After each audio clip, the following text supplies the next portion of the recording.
fait, j'avais pas besoin de couteau, c'est du pain de mie.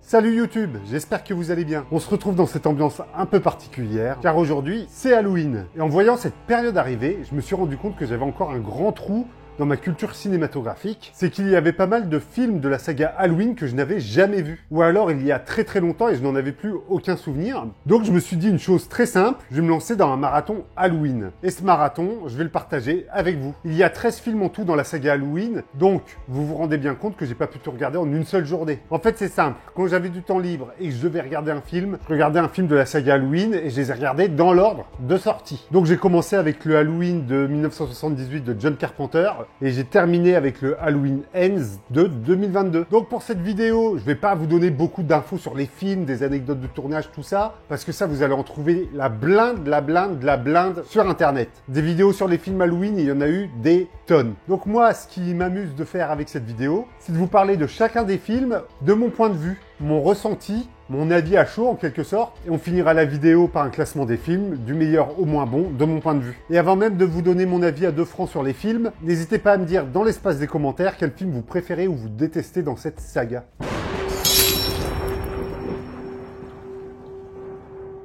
Halloween de John Carpenter, sorti en 1978. Donc le pitch, il est très simple. Michael Myers, un enfant, tue sa sœur le soir d'Halloween, et quelques années après, il s'évade du sanatorium, retourne dans la ville où il a tué sa sœur pour faire de nouvelles victimes. Si vous me voyez de temps en temps avec mon téléphone à la main, c'est parce que j'ai pris quelques notes. Par exemple, je connais pas le nom des 13 réalisateurs par cœur. Alors on ne présente plus Halloween de John Carpenter, c'est un film culte. Voilà là, Jonathan, tu dis des trucs de fou, personne le sait ça. Que dire sur ce film qui ne m'a jamais été dit? En fait, en le revoyant, je me suis rendu compte que le rythme était beaucoup plus lent que ce que je pensais, et que Michael Myers faisait beaucoup moins de victimes que je ne le pensais aussi. J'avais un souvenir de ce film un peu plus speed, un peu plus dans l'action, et en fait le film est plutôt lent. Alors ça en fait pas un mauvais film du tout, c'est même ce qui fait de lui un chef-d'œuvre, c'est son rythme assez lancinant, parce que quand la scène finale débarque, parce que oui, dans cette vidéo ça va spoiler sévère tous les films, parce que quand la scène finale débarque, quand Michael Myers suit Jamie Lee Curtis dans toute la maison, Jamie Lee Curtis qui interprète Laurie Strode, je crois, c'est ça son nom, j'en suis même à peu près sûr.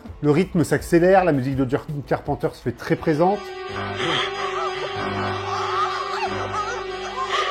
La musique, elle est tellement efficace, le thème d'Halloween, il est quasiment repris dans tous les films sans exception, juste parce qu'il est incroyable. Alors je vous passerai des extraits des films dans cette vidéo, mais toujours assez courts, parce que sinon le robot YouTube il va me taper sur les doigts. Et il y a quelque chose qui, post-marathon comme ça, me choque dans le premier film, c'est que Michael Myers du premier film ne sera jamais le Michael Myers des films suivants. Je m'explique. J'ai l'impression que de film en film, Michael Myers change. Alors déjà, il change physiquement dans certains films, ça c'est indéniable, ça se voit comme le nez au milieu de la figure, mais il change aussi mentalement. Il fait des choses qu'il n'aurait pas fait, je pense, dans le film de John Carpenter. Donc dans ce premier film, la mise en scène est très simple, mais très efficace. C'est du John Carpenter tout craché, avec ses plans très fixes, très statique comme ça, avec ces personnages qui viennent de la pénombre vers la lumière. Ça installe déjà cette ambiance d'automne qu'on va retrouver dans beaucoup de films, avec les feuilles un peu orangées sur le sol, les rues quasiment désertes. Le jeu des acteurs est vraiment bon. Bon, Jamie Lee Curtis en tête, mais aussi les deux gamins.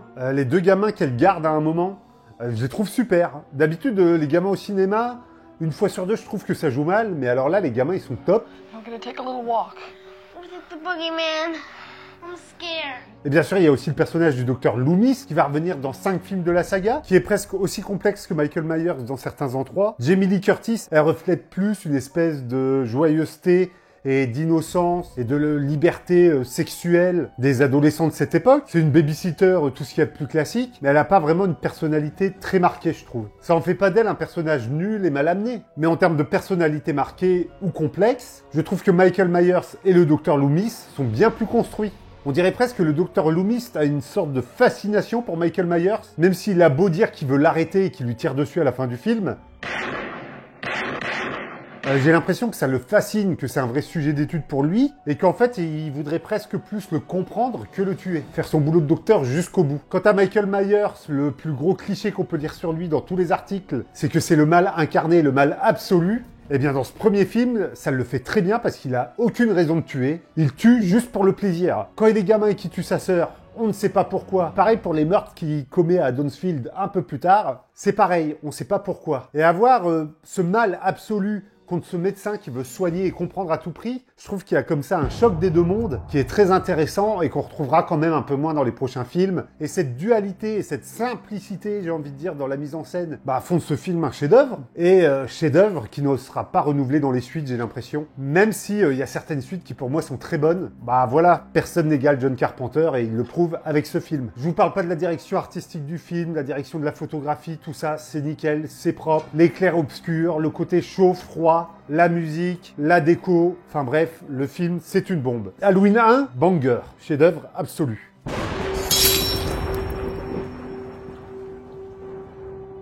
Halloween 2, sorti en 1981 et réalisé, je crois, par Rick Rosenthal, si je dis pas de conneries. Ça va très vite, pour moi, c'est là que la saga Halloween, elle commence à partir un peu en vrille. Donc ça se passe directement après Halloween 1.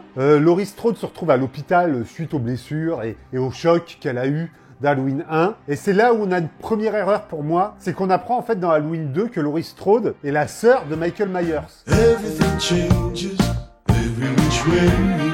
You got to hold on to what you need. And if I hide myself away, how could I go with the world around me? We can trust each other.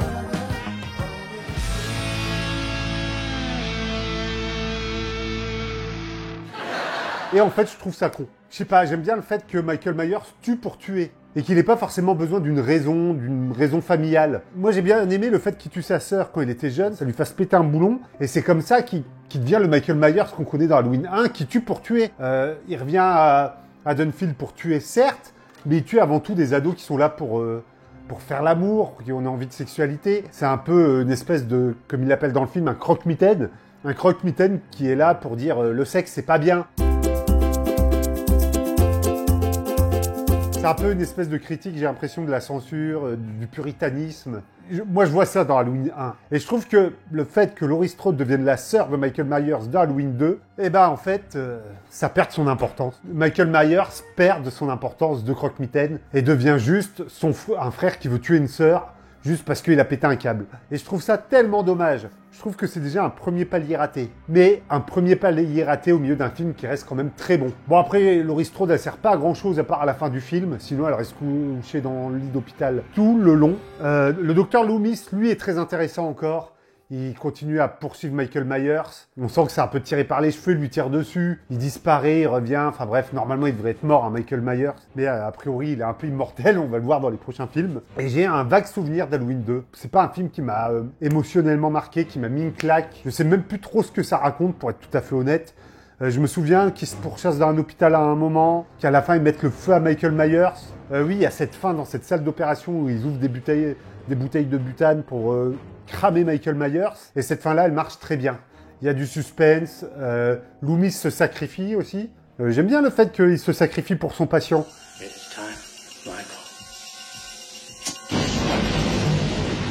C'est un peu le fait encore de montrer que Loomis fait tout à tout prix pour Michael Myers. Et j'aime bien ce côté jusque-boutiste du Dr Loomis. Le Dr Loomis sera interprété dans les 5 premiers films par Donald Pleasence. Alors je dis 5 films alors qu'il y en a 6 dans la première phase d'Halloween, on va dire. Parce que le troisième est un peu particulier, on va voir ça ensemble après. Donc là où dans le premier film, Michael Myers pourchassait les adolescents, dans le deuxième, j'ai plus l'impression que Michael Myers fait un peu sa vie et qu'il est plus poursuivi par Dr Loomis. Que le Dr Loomis devient le chasseur. D'ailleurs, ça va en faire une obsession film après film. Dr Loomis, il va devenir quasiment aussi fou que Michael Myers. Alors, il va pas aller jusqu'à tuer des gens. Il va avoir un peu le côté obsessionnel envers Michael Myers que Michael Myers peut avoir pour ses victimes.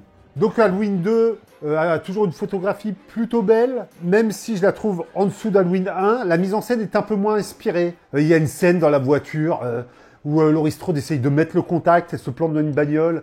Ça dure des plombes, ça mène pas à grand chose. Je trouve la scène un peu inutile. Ouais, le film est quand même beaucoup moins bien sans le génie de John Carpenter. En l'ayant vu il y a peu, j'ai eu une petite déception devant ce Halloween 2.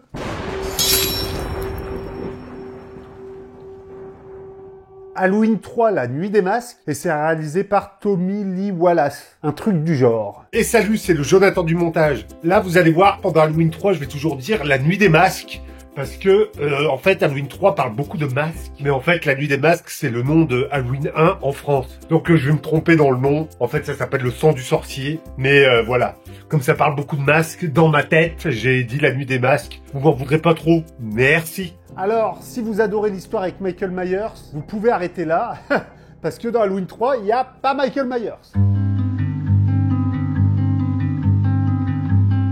En fait, à ce moment de la saga Halloween, il voulait passer à autre chose et faire un film qui racontait une histoire différente à chaque fois, qui se passe au moment d'Halloween. Et ça aurait donné une saga Halloween sur le thème de la fête d'Halloween et non pas sur le thème de Michael Myers. Michael Myers. Michael Myers. Michael Myers. Bon, alors Halloween 3, on va faire très simple. Il n'y a pas plus classique pour film d'Halloween. On suit un mec, je sais même plus son métier, qui va acheter des masques, je crois. Et en fait, les masques sont hantés, il y a une puce qui va s'activer ou vont devenir possédés, je sais plus, un truc comme ça. Bon, j'ai déjà oublié le film en fait. C'est une série B amusante à voir sur le coup, aussitôt vue, aussi vite oubliée malheureusement. Il y a une petite musique rigolote qui passe pendant un spot télé durant le film. La réalisation est très simple, série B classique des années 80, l'interprétation est chouette, il y a quelques petits effets dégueulasses un peu marrants, et il y a aussi des effets bien kitsch, je pense notamment au mec qui meurt devant les ordinateurs à la fin du film. C'est kitschouille, et puis il y a un petit cliffhanger à la fin, bon, ouais, c'est rigolo, ça casse pas trois patins à un canard, ça fait pas de mal à la saga, mais c'est franchement dispensable. Si vous voulez vous lancer dans un marathon Halloween et que vous voulez zapper le 3, je crois que personne vous en voudra, et Halloween 3 c'est rigolo, c'est une histoire de masque tueur. Je peux pas vous en parler beaucoup parce que ce film-là, je l'ai oublié.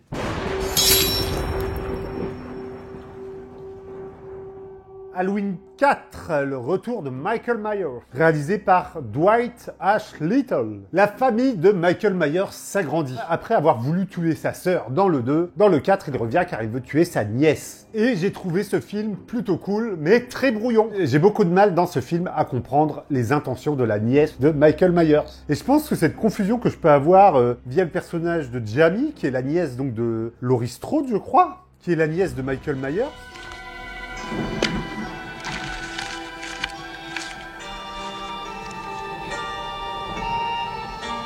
vient du costume qu'ils lui ont donné. Comme c'est Halloween, elle se déguise en clown, et ça nous rappelle donc vachement l'habit de clown qu'avait le petit Michael Myers dans Halloween 1. Et donc moi, très naïvement, je me suis dit, bah en fait, elle va devenir une tueuse. Et à un moment, ils nous mettent une espèce de pression comme ça, où elle a un masque avec un poignard, et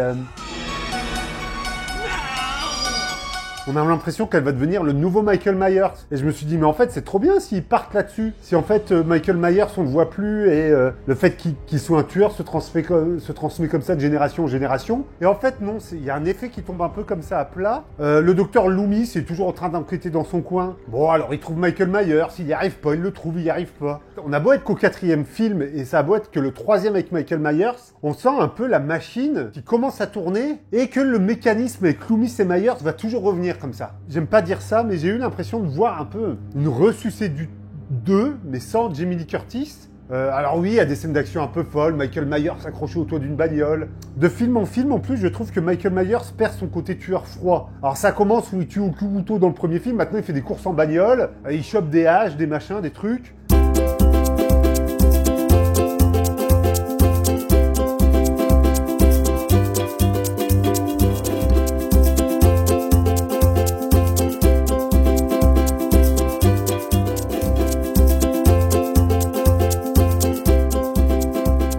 Michael Myers physiquement change dans ce film. Je trouve qu'il a plus du tout la dégaine des 2 premiers films. C'est un peu caricatural ce que je vais dire et c'est peut-être un peu méchant. Mais là, à partir de ce film-là, Michael Myers, il a bien mangé à la cantine. Pas ce grand tueur élancé qu'on avait dans le premier film. Alors oui, il a été dans le coma et tout entre deux et peut-être qu'il a grossi à l'hôpital, j'en sais rien. Ça reste quand même des très bons films, hein, tout ça. Honnêtement, moi, c'est des films devant lesquels je passe des super moments. Mais je trouve que narrativement, on a encore du mal à rentrer dans le suspense et rentrer dans l'action comme on est rentré dans le premier film. On est au 4e film et il n'y en a aucun qui m'a encore accroché comme le premier. Mais on a toujours des scènes de meurtre sympas, une belle lumière. C'est à partir de ce film-là où les lumières à la pleine lune, un peu éclairées en très bleu, font leur apparition sur Michael Myers. Et je trouve que cette lumière-là correspond bien en termes de direction artistique au personnage de Michael Myers avec son masque blanc. Et ouais, je trouve que visuellement, le film a vraiment quelque chose à défendre. Bah, c'est à peu près le cas de tous les films de la saga Halloween. Il n'y en a pas un qui visuellement est moche. Je ne sais pas, j'ai pas fait gaffe si c'était le même directeur photo pour chaque film ou quoi. Chaque film met quand même très bien en valeur Michael Myers. Je trouve les cadrages, des fois on a des trucs à l'épaule et tout qui collent moins au style d'Halloween. Le problème avec ces films, c'est qu'on a toujours en référence le film de John Carpenter, qui lui était très peu à l'épaule, quasiment toujours sur pied, très bien cadré, au poil de cul et au millimètre près. Et du coup, quand vous voyez des plans arriver cadrés un peu à l'épaule ou qui bougent beaucoup, disons que c'est un peu moins inspiré, que ça fait un peu plus pris sur le vif et que ça colle un peu moins à l'ambiance Halloween pour lequel on était habitué dans les 2 premiers. Donc Halloween 4, un bon film de la saga, mais qui se laisse un peu prendre à son propre piège dans la narration. Le film se perd dans la filiation. Qui couche avec qui? Racontez-nous qui a baisé qui dans ce film.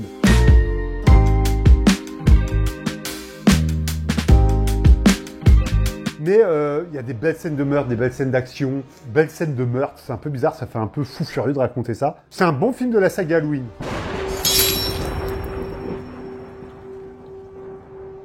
Halloween 5, la revanche de Michael Myers, réalisé par Dominique Othenin-Girard. C'est peut-être un américain, ça se prononce peut-être Othenin-Girard. Othenin-Girard, c'est réalisé par Gérard. Donc forcément, Halloween 5 se passe après les événements du 4e. Et en fait, cet Halloween 5, on pourrait l'appeler Halloween 4 partie 2. Pourquoi? Parce qu'on a toujours Michael Myers qui pourchasse Jamie avec Loomis qui pourchasse Myers. Carrément une redite du précédent avec quelques meurtres au passage, bien sûr, sur les personnages secondaires. Et je trouve que Halloween 5, on n'est pas loin du nanar. C'est la première fois que je vois ça dans un film Halloween. Mais la gamine a des pouvoirs psychiques, elle est en connexion avec la pensée avec Michael Myers. Parce qu'elle a voulu le tuer, du coup ça a créé des pouvoirs. C'est peut-être celui des 6 premiers films que j'aime le moins. Là encore, je trouve que Michael Myers c'est un peu gros, un peu pâteau. Puis c'est tellement une redite, la gamine et Loomis. Loomis qui la secoue en disant « Dis-moi où il est, Michael Myers !»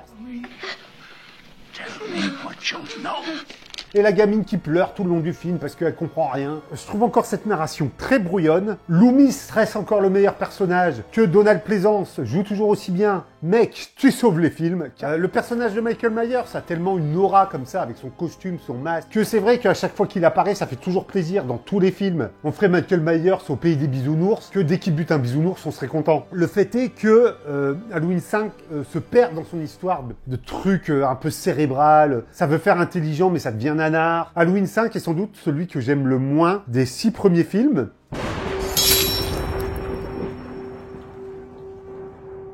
Halloween 6, la malédiction de Michael Myers, réalisé en 1995 par Joe Chappelle. Dans le film d'avant, chose que je vous ai pas dit, on a vu arriver un étrange personnage avec des Santiago qu'on a vu que de dos. Et donc dans Halloween 6, on apprend en fait que ce prêtre est le chef d'une secte pour laquelle, entre guillemets, travaille Michael Myers. En fait, Michael Myers est possédé par cette secte et c'est ça qui fait qu'il ait des envies de tuer. Donc Jamie Lloyd est maintenant adulte et elle fréquente Tommy, je crois, qui est le gamin que Jamie Lee Curtis gardait dans le premier film. Et ce gamin est joué par Paul Rudd, qui joue Ant-Man récemment dans les films Marvel. Et là où tout le monde dit qu'Halloween 6 est un véritable nanar, cette histoire de secte, c'est un peu série B, voire série Z.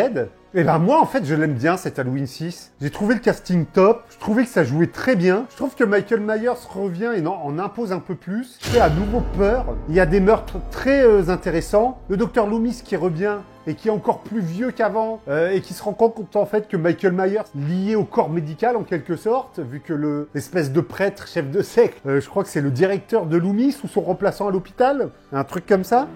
We've given him the power. The gift of Thor. Eh bien en fait, je me suis dit que quitte à devoir expliquer d'où vient Michael Myers avec cette saga familiale, eh ben autant y aller à fond et jouer le côté secte. Et on voit Michael Myers débarquer alors qu'une femme est couchée. Et c'est là où je me suis demandé si Michael Myers avait couché avec cette femme ou l'avait violée. Et ça aurait donné Jamie qui du coup deviendrait une nouvelle tueuse. Vous voyez un peu le raisonnement dans ma tête ? En fait, la mise en scène est un peu brouillonne, même si j'ai vu la version longue, qui est la version des producteurs, je crois. Si vous avez mieux compris que moi les films, n'hésitez pas à me le dire dans l'espace des commentaires. Je trouve la photographie sublime. Un des meilleurs films pour moi de ces 6 premiers films Halloween.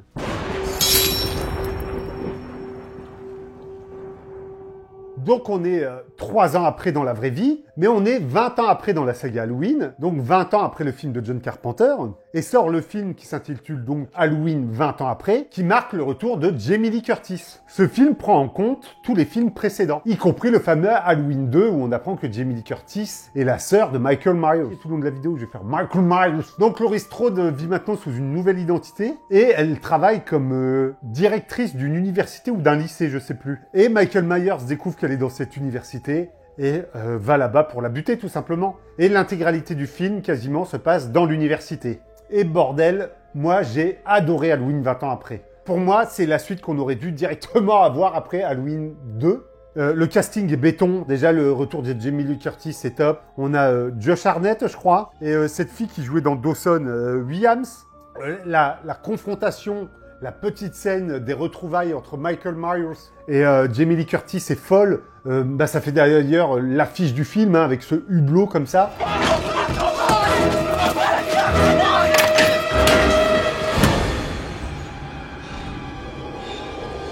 Vraiment, c'est la vraie suite qu'on voudrait. Il y a du suspense, il y a de l'action.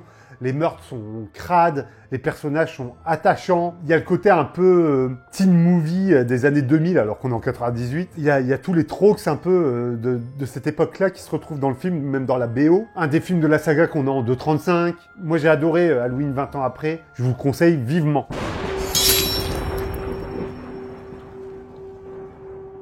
Halloween Résurrection, réalisé en 2002 par Rick Rosenthal. Je vais la faire très courte sur ce film-là parce que c'est un gros nanar de merde. Imaginez une télé-réalité où il y a Michael Myers. C'est vraiment ça le pitch du film. Il y a Jamie Lee Curtis qui est là les 10 premières minutes du film. Elle a l'air de se faire chier à un rôle de merde.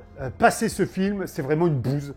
C'est de l'âme de merde. J'ai détesté ce film. On m'aurait enfoncé un truc dans les fesses pendant tout le film, un peu piquant. J'aurais pris plus de plaisir. Vraiment, Halloween Résurrection, c'est une purge. Le casting est naze, ça joue mal. Ça surjoue dans tous les sens. Il y a une espèce d'acteur qui se voit un peu gangsta. How am I feeling now? You wanna know how I'm feeling right now? Feel this! Bref, vous pouvez zapper ce film, c'est nul à chier.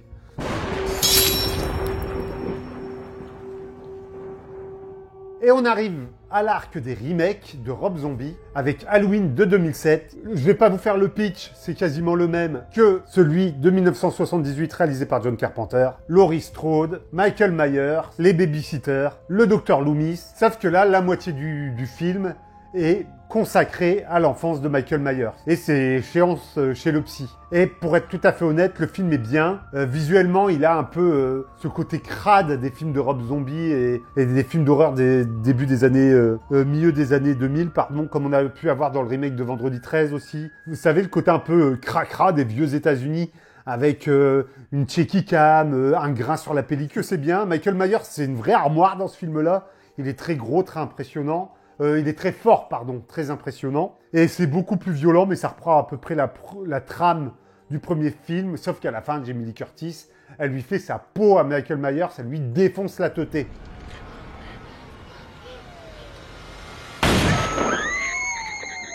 Bref, Halloween de 2007 par Rob Zombie, c'est dispensable parce que c'est un remake. Je préfère quand même l'original qui reste un chef-d'œuvre, mais c'est un très bon film. Ça joue bien, c'est bien éclairé. Les meurtres sont violents.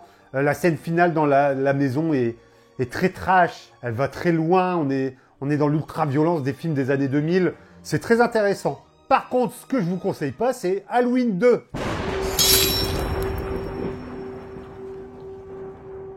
La suite du film de Rob Zombie, toujours réalisé par Rob Zombie. Et là, maintenant, Michael Myers a des visions de sa mère, tel un fantôme sur un cheval blanc avec une licorne. Je vous jure que je vous mens pas, je vous mets des images pour vous illustrer tout ça. Et c'est un gros nanar. Un peu comme Halloween Résurrection, moi j'ai vu un nanar avec ce film-là. Laurie Strode est devenue une espèce de rebelle gothique rock'n'roll. À l'époque où est sorti le film, c'était déjà démodé, ce genre d'ado rebelle à 2 balles. Bon, les meurtres sont un peu sanglants, mais c'est nul à chier. Encore un nanar de plus. Comme Halloween Résurrection, je les mettrais quasiment au même niveau, même si celui-là est un peu mieux parce que Rob Zombie, c'est pas un tâcheron. Donner à Michael Myers comme ça des visions de sa mère, c'est carrément tuer le mythe. Et ouais, je trouve que le film est long, il est chiant. En plus, il est même plus en 2.35, il a un format un peu bâtard. Comparé au précédent, je le trouve beaucoup moins beau. Bref, passez votre chemin sur Halloween 2 Rob Zombie.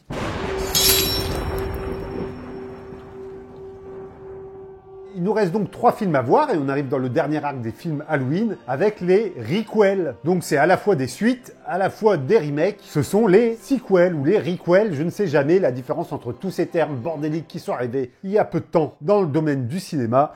Et on commence avec la suite d'Halloween qui s'appelle Halloween. Donc on a déjà 3 films qui s'appellent Halloween dans cette saga. Allez bien vous faire en Là, les 3 films, je vais pas vous dire le nom du réalisateur à chaque fois parce que les 3 sont réalisés par le même, c'est-à-dire David Gordon Green. Et le premier Halloween, quand il est sorti, je l'attendais énormément. Parce que déjà ado, j'adorais les films Halloween. J'avais vu les 3 premiers, je crois. Et je voulais une suite à tout ça. Et j'avais loupé les 4, 5, 6, les remakes, machin. Et donc, quand on m'a annoncé cette suite-là, j'ai vu le trailer produit par Blumhouse, qui nous font des super films d'horreur depuis quelques temps. Aussi des merdes, hein, il faut l'avouer.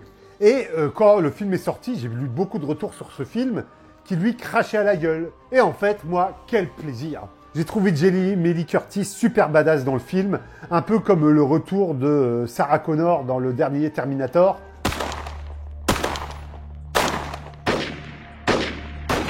En fait, retrouver ces vieilles figures en mode badass, bah moi ça me fait plaisir.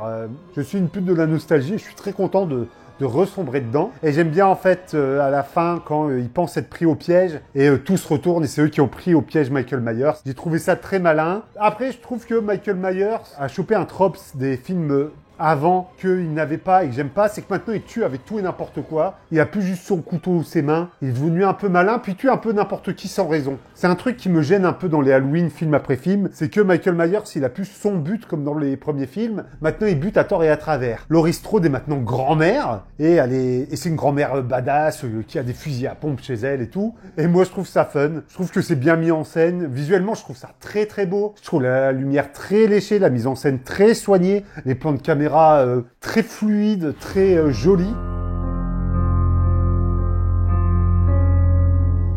Donc on est sur un affrontement 40 ans après, et moi je trouve que ça fait du bien de retrouver tout ce petit monde-là, et pour une fois Michael Myers, il n'a pas bien mangé à la cantine, il a une vraie carrure de tueur, il a une vraie carrure entre guillemets de Michael Myers, et je trouve ça super. Bref, moi Halloween, sequel, requel, reboot, appelez ça comme vous voulez, j'aime beaucoup.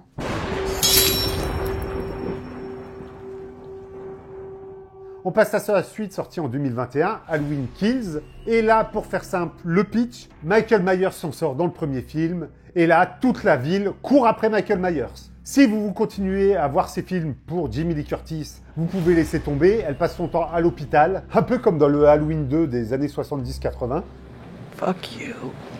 Et elle ne sert à rien dans ce film. En fait, on suit Michael Myers qui va courir après Laurie et qui va se retrouver pourchassé par l'ensemble de la ville d'Haddonfield parce qu'ils en ont marre de vivre sous l'ombre de Michael Myers. Et le film est mouais. Je trouve que toute une ville qui se lie comme ça contre Michael Myers comme une chasse aux sorcières, je trouve que c'est très malin, mais ça va pas jusqu'au bout de son concept. C'est-à-dire qu'à un moment, il chope Michael Myers, il lui défonce sa race. Mais c'est un peu comme dans les vieux films de Bruce Lee, on n'y croit pas une seconde. Les mecs, ils sont derrière à attendre que Michael Myers fasse quelque chose et ils le tabassent un par un. Mais vous êtes vraiment teubés, les gars. Butez-le, coupez-lui la tête, mettez-lui un coup de tronçonneuse dans les fesses. Faites quelque chose. C'est ça le problème que j'ai avec les personnages qui affrontent Michael Myers dans toute la saga Halloween.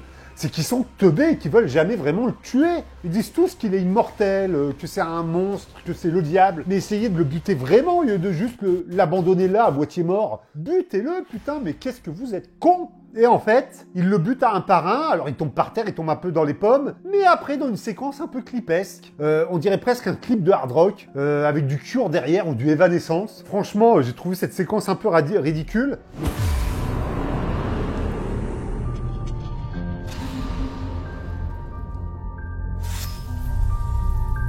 Vous avez Michael Myers qui danse un peu au ralenti et qui tue tout le monde. Oh, mais vraiment au ralenti, tel un ballet classique. Comme si le meurtre de Michael Myers, c'était une vraie chorégraphie très belle à mettre à l'opéra. alors que ça a toujours été très brutal dans les films originaux, dans les films de Rob Zombie, j'en parle même pas, et même dans le film précédent, on n'a jamais vendu Michael Myers comme une espèce de chanteur d'opérette des meurtres. Hein. Il a jamais fait dans la finesse, hein, ce mec. Je trouve que le film, il est regardable parce que il est très joli et cette idée de peuple qui se lie contre le mal est très intéressante. Mais putain, qu'est-ce que c'est mal amené, qu'est-ce que c'est mal foutu, qu'est-ce qu'on va avoir à la suite parce que c'est catastrophique. Du moins, le film, dans son propos, est catastrophique.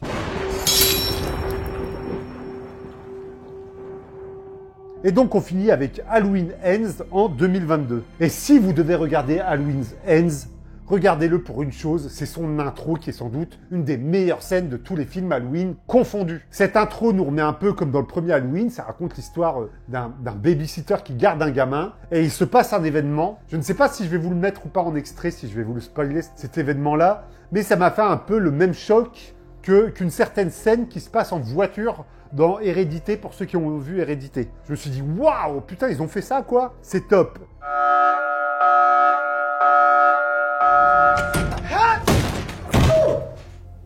What was that?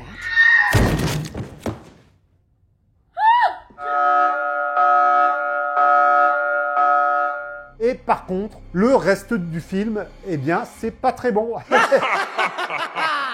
La réalisation est très plate, pas très inspirée. Et le fameux babysitter qu'on voit au début du film, eh ben devinez quoi, il devient le stagiaire de Michael Myers qui vit dans les égouts. Donc Michael Myers est devenu une tortue ninja, il lui manque plus qu'à commander des pizzas, il vit dans les égouts. Il ne sort pas des égouts, et il y a un jeune qui débarque dans les égouts et qui dit à Michael Myers, apprends-moi tout ce que tu sais.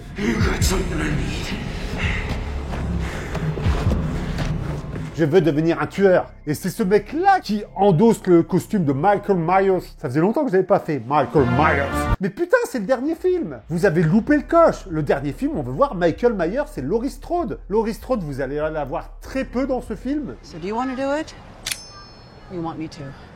Et Michael Myers, vous allez le voir 10 minutes top chrono à la fin. Autant vous dire que c'est d'une tristesse. C'est vraiment très très triste. Je trouve que la conclusion est pas assez épique, assez grandiose. J'aurais préféré que ça se finisse dans le 2 où le peuple, mené par Laurie Strode, un peu comme la Révolution française, quoi. Ils vont attaquer comme ça Michael Myers. Laurie Strode devient comme ça une chef de proue. Je trouve le dernier film assez décevant dans l'ensemble. Ça s'étire.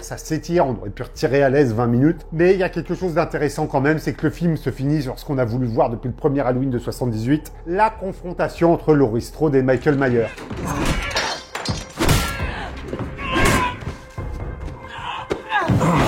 Michael Myers arrive tel un vieux pépé. Il sait plus beaucoup bouger, il marche tout doucement, il sait plus trop donner des coups de combat de vieux, je ne sais pas comment dire autrement.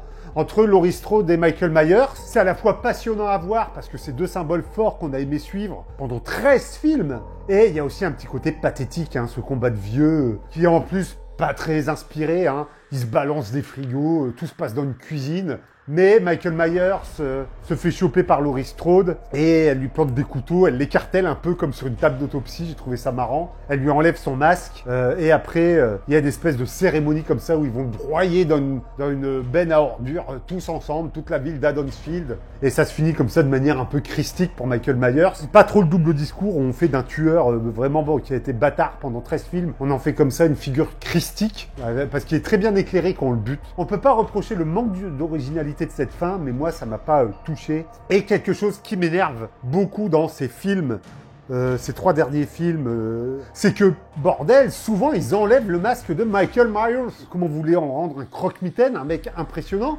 si vous lui enlevez son masque toutes les 5 minutes? Il fait la moitié du film à l'aise sans son masque. Mais je trouve ça con et débile. Je sais pas, c'est comme enlever à Captain America son bouclier, comme retirer la DeLorean à Marty McFly. C'est ce qui fait le côté iconique du personnage. Surtout que quand il lui retire son masque, vous vous rendez compte que c'est un petit vieux chauve avec une barbichette, qu'il est pas très impressionnant. Laissez-lui sa stature, sa présence et sa force. Dans cette dernière arc Halloween, le premier film est vraiment chouette et les 2 derniers sont oubliables. Donc voilà pour mon avis à chaud sur les 13 films. Je sors du marathon il y a quelques jours. Il faut les encaisser. Vous voyez, à la fin des 13 films, on en mélange quelques-uns. Est-ce que vous les avez vus tous ces films? Et n'hésitez pas à me le dire dans l'espace des commentaires. J'espère que mon avis à chaud vous a plu. Et donc je vais vous faire vite fait un classement du meilleur au moins bon. En premier, je mettrai forcément le Halloween de John Carpenter de 1978. Chef-d'œuvre absolu dans la mise en scène, dans la musique, dans le jeu, dans le scénario. Première place, y a pas à chier. Deuxième place, je mettrai Halloween 20 ans après. Comme je vous le disais, c'est la suite que j'aurais aimé avoir à l'époque. Je trouve la mise en scène top. La rencontre entre Michael Myers et Jamie Lee Curtis, Laurie Strode est incroyable. Halloween 20 ans après, c'est top. J'ai mes petites notes pour mon classement. Halloween 2 de 1981, ne serait-ce que pour le plaisir de retrouver le docteur Loomis et Laurie Strode. Halloween de Rob Zombie, pour cette relecture violente du mythe de Michael Myers. Ensuite, on resterait sur Halloween, mais celui de 2018 avec la sequel, parce que je trouve que c'est une suite honnête et franche, et plutôt bien mise en scène. Ensuite, je mettrai le Halloween 6, la malédiction de Michael Myers, parce que moi, cette histoire de secte, j'aime beaucoup. Je trouve pas ça ridicule, même si c'est un petit côté nanardesque, moi j'aime beaucoup. Ensuite, je mettrai le Halloween 4, le retour de Michael Myers. On enchaînerait avec Halloween 3, La Nuit des Masques, qui est une série B plutôt correcte. Halloween 5, La Revanche de Michael Myers, qui est proche du nanar avec ses histoires de trucs mentaux de la gamine. Et tant qu'on est dans les trucs mentaux et dans les nanars, je mettrai à la suite le Halloween 2 de Rob Zombie, où je trouve la mise en scène catastrophique. Et alors les délires de vision de Michael Myers, je trouve ça con comme la lune. Ensuite, on mettrait à la suite le Halloween Kills et le Halloween Ends, que je trouve bon, mais pas exceptionnel. Et allez, je change d'avis. Ceux-là, je les mets avant les nanars, parce qu'ils sont quand même meilleurs. Et pour finir, le nanar ultime, le film le plus pourri, Halloween Résurrection, parce que mêler Love Story avec Michael Myers, c'est une idée de merde, et je trouve ça à vomir. Voilà pour cette petite vidéo d'Halloween. J'espère que ce petit concept vous a plu et que vous serez nombreux à mettre des likes et des commentaires et à vous abonner à la chaîne. N'hésitez pas à le faire si ce n'est pas déjà fait. Je vous cache pas que là, j'ai déjà commencé une nouvelle saga pour vous en faire une vidéo bientôt. Abonnez-vous à la chaîne, commentez, bref, je l'ai déjà dit, mais faites-le toujours, ça fait plaisir. J'espère que cette vidéo spéciale Halloween vous a plu. Et moi, je vous dis à bientôt pour une prochaine vidéo. D'ici là, allez bien vous faire en filmer. Allez, ciao! J'ai 1h05 de rush. C'est la vidéo la plus longue que j'ai tournée. On va rigoler au montage.